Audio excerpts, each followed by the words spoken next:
അതെ, ഞാൻ ഇന്ന് രാവിലെ എൻ്റെ അമ്മയെ വിളിച്ചിട്ടൊരു കാര്യം പറഞ്ഞു.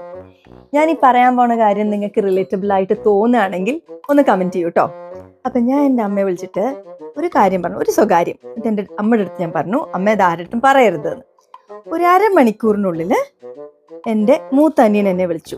എന്നിട്ട് എൻ്റെ അടുത്ത് പറഞ്ഞു, ചേച്ചി അമ്മ ഞങ്ങളോട് നിന്റെ ഒരു കാര്യം പറഞ്ഞിട്ടുണ്ട്, അത് നിന്നോട് പറയണ്ടെന്നാണ് പറഞ്ഞിട്ടുള്ളതെന്ന് പറഞ്ഞു. അത് കഴിഞ്ഞിട്ട് ഒരു 10 മിനിറ്റിന് ശേഷം എൻ്റെ രണ്ടാമത്തെ അനിയൻ വിളിച്ചു. എന്നിട്ട് പറഞ്ഞു, ചേച്ചി അമ്മ ഇങ്ങനെ ഒരു കാര്യം പറഞ്ഞു ചേച്ചിയുടെ, അത് ആരുടെ അടുത്തും പറയരുതെന്ന് പറഞ്ഞിട്ടുണ്ട്, ചേച്ചിയുടെ അടുത്ത് ഒട്ടും പറയരുതെന്ന് പറഞ്ഞിട്ടുണ്ടെന്ന് പറഞ്ഞു. അത് കഴിഞ്ഞിട്ട് അച്ഛൻ വിളിച്ചു.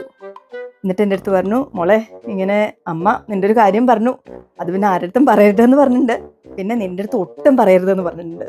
അപ്പം ഞാൻ ആലോചിക്കായിരുന്നു, അവർ മൂന്നാളും എന്നെ വിളിച്ചിട്ട് പറഞ്ഞ ഈ കാര്യം, അതായത് എന്നെ പറ്റിയിട്ടുള്ള കാര്യം ഞാൻ അറിഞ്ഞു എന്നുള്ളത് ഞാൻ അമ്മയെ വിളിച്ച് പറയണോ വേണ്ടയോ?